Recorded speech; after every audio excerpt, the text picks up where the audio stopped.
Looked like you were grabbing guns. There's a gun right there. You can't tell me there's no gun. I see a gun. Our first case takes us to Snohomish County, Washington, where Richard Rotter, 50, is now facing the horrible fact that he might spend the rest of his life in prison. The events leading up to this began unfolding in the early hours of March 25th, 2022. Officer Dan Rocha was sitting in a Starbucks near Everett Community College on that terrible morning. It was here that he saw a man in the parking lot moving guns from one car to another. The police officer was curious and felt he had to do something, so he went up to the man and tried to figure out what was going on.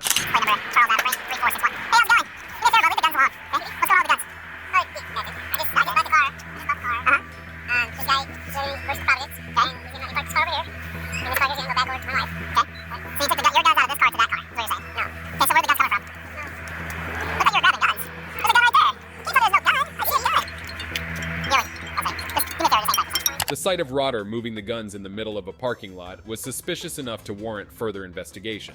However, it was Rotter's inability to provide a clear and reasonable explanation for his actions that truly set off alarm bells for Officer Rocha. The officer, now on high alert, knew that something was wrong.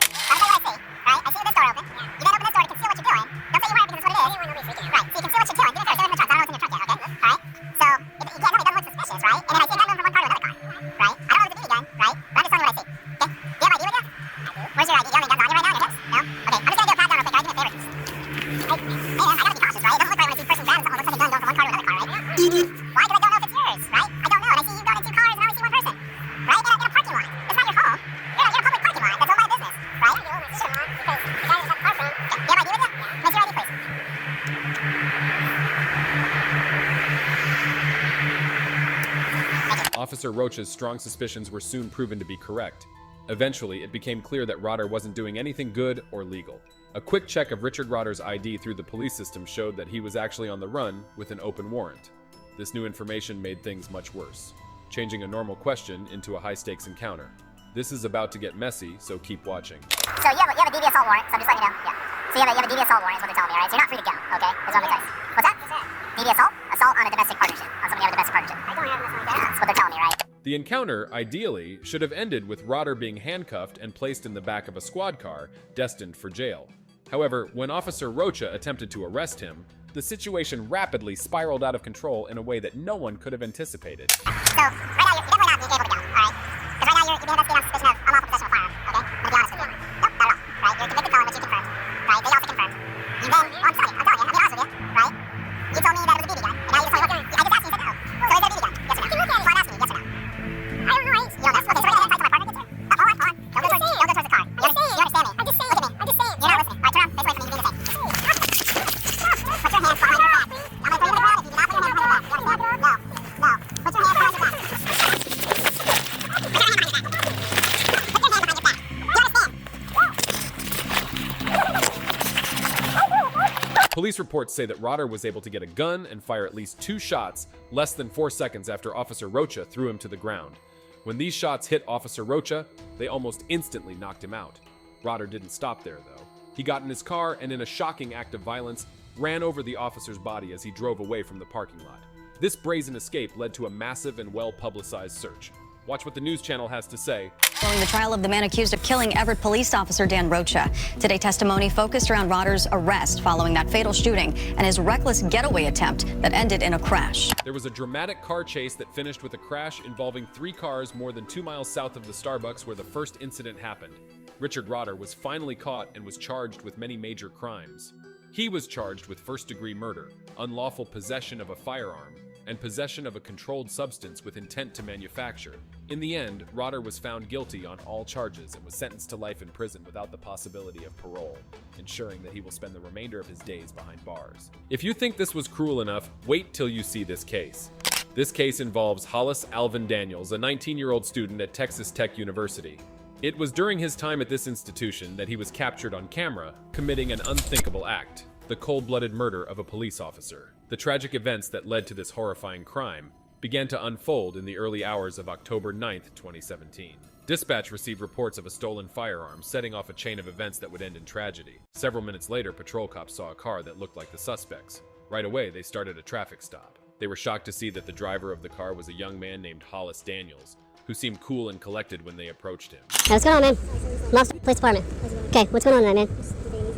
Huh? Where are you coming from? Hey, why don't you guys step out for me, okay? Why is that, sir? We got a call about you going over there. Oh, who? Huh? So what now? We got a call about you causing a disturbance. A disturbance? Yeah, over at your friend's house. Oh, no. Where's your friend live at? Over down this way, and then, down, if he's on 28th or 29th. Okay, what's your friend's name? Leo? Leo? Yeah. Okay, why is Leo calling us telling us that you're messing with him? Oh, I don't know. I was going back over there to see if I found my phone. Well, why is he calling us? Huh? I have no idea. Okay. Do you have any guns or any weapons in the vehicle? Any drugs or anything like that? Okay, so why is your buddy calling us? I have no idea, sir. I guess he did. I don't know. I'm not sure, sir. Well, you come out and step out here and talk to me, man, okay? Okay. Is that necessary, sir? Yeah, it is necessary, okay? But I gotta figure out what's going on, man. I mean, you're not in trouble right now, man. I just gotta figure out what's going on, okay? Yes, sir. Just come stand over here for me, okay? The official report says Daniels not only stole his friend's gun, but also told his friend he would kill him if he called the cops. Even though these claims were very serious, Daniels continued to cooperate with the police in a very unsettling way. He went on to reassure them that he did not have a gun on him for the next few minutes, keeping a calm attitude the whole time. You got a gun inside the vehicle? Yes, sir. You got a gun inside the vehicle? You got a gun on your person? Yes, sir. No, I have a gun. You don't want to search your vehicle? Yes, sir. I have a vehicle. You don't want to search your vehicle? Yeah, we're not picking on that. I just don't think it's necessary. I'm on my own. No, it is necessary, because right now you're involved in an investigation. Oh, no, sir. No. Where are you coming from? I was coming from my buddy's house. I just explained to him. We had a little dispute. My phone. It wasn't like assault or anything. But now my phone out, and so I went back over to his house, and I was looking for my phone to see if it was on the ground, but I couldn't find the phone. Okay, that's all we're doing. That's all I'm asking if you have a gun in your car. No. Okay, so you don't want me to search that? Yes, sir. You don't? Yes, sir. I cannot search your vehicle for a gun. Yes, sir. Okay, then hang on to. We're gonna go there and see what's going on that side, and I'll be back over here. Okay, so now we'll just put it in the back of your vehicle. Okay, alright. Okay, yeah, go step over here. Yeah, the call says you have a gun, so just step back here. I'm not gonna cut you up or anything, alright? Despite the severity of the alleged crime, the officers made the critical decision not to search Daniels' car. They decided to let him go, which turned out to be a terrible mistake. Because of this mistake, a chain of events began that ended in the sad death of Officer Floyd East Jr. By later that night, police had gotten another call about Daniels. This time, they were sent to his college room to make sure he was okay. Yeah, some kind of touch-up thing right there. Some more touch-up? There's a gun right here. A revolver. There's this kid here that had this here. No, we haven't talked to him. And this is across from me. This is it too. Looks like oh, this is why he didn't want to answer anything for us.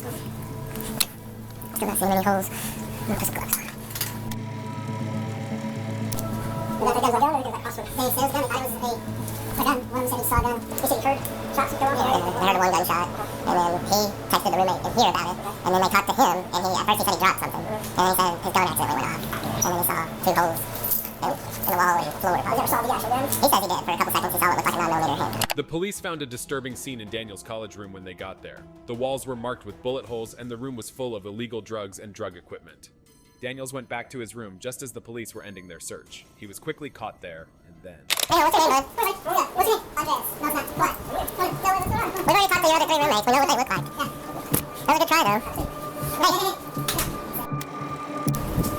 Here, stand up for me real quick. Do you have any weapons or anything on you? You place your fingers on top of your head.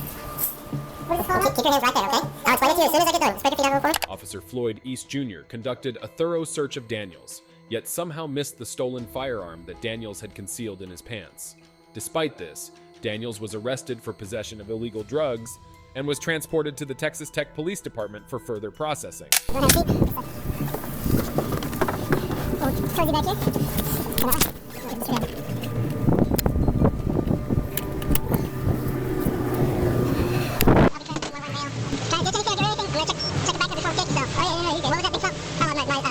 Strangely enough, the sound the officer heard wasn't of Daniels' handcuffs. It was the sound of his hidden gun slipping out of his pants and hitting the floor of the police car. The officer didn't see the risk, though, and continued to trust Daniels. He let Daniels bring the gun into the police station without being caught.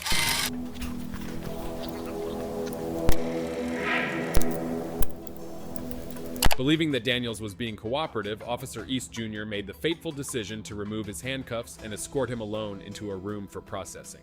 This proved to be the final, fatal error. Brace yourselves, fellas, the worst is about to come. KCBD Investigates team has video evidence surrounding the murder of a Texas Tech police officer. This is footage that never left the courtroom. Officer East and Daniels are left alone in the briefing room as Officer East completes booking paperwork. Daniels asks Officer East 3 questions before he pulls out a gun and fires that deadly shot.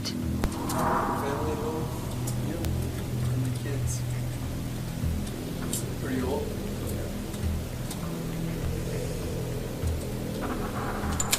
A life taken in an instant by a student the officer had just. In a matter of moments, Daniels turned the situation deadly. He viciously ended Officer East Jr. E.S. life, stole his body camera, and fled the scene, sparking an immediate and intense manhunt.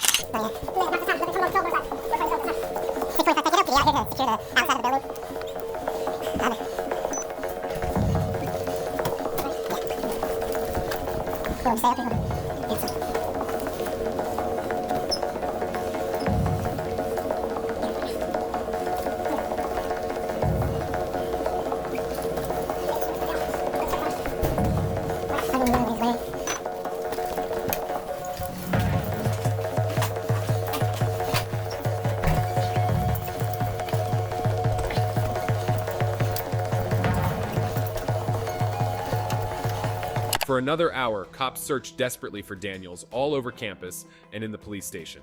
He was caught in the end and put back into custody.